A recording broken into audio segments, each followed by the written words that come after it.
Hi అండి. ఇది రథసప్తమికి తిరుమలకైతే ప్రయాణం పోవాలని, గుడికి పోవాలని అయితే నేనైతే ఈ శారీ అయితే సెలెక్ట్ చేసుకున్నాను. ఇది వరలక్ష్మి వ్రతానికైతే అమ్మవారికి కలశానికైతే కట్టాను ఈ చీర.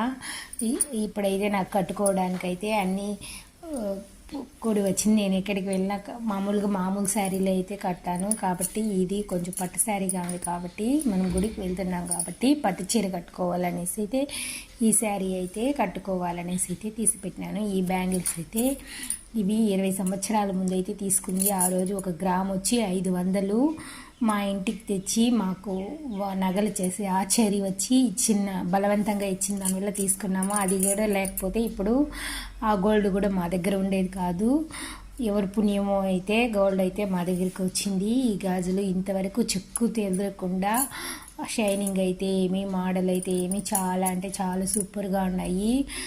ఇంతకీ ఆ బ్యాంగిల్స్ మేము యూస్ చేస్తూనే ఉంటాను కానీ పైన మోడల్ అయితే చెక్కు చెదరకుండా ఉంది. సూపర్ బ్యాంగిల్స్ అండి.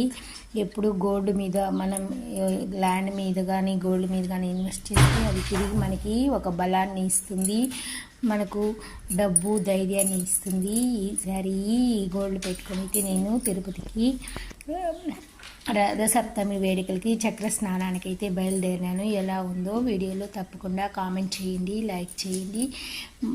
ఈ వీడియో నచ్చిందంటే సబ్స్క్రైబ్ చేసుకోండి. థ్యాంక్ యూ ఫర్ వాచింగ్ ఈ శారీ అయితే నేను ఈ విధంగా కట్టుకున్నాను. శారీలో అయితే బ్లౌజ్ అయితే చింపలేదు. బ్లౌజ్ చింపని దానివల్ల అయితే కుచ్చులు అయితే చాలా బాగా వచ్చింది. లైక్ చేసి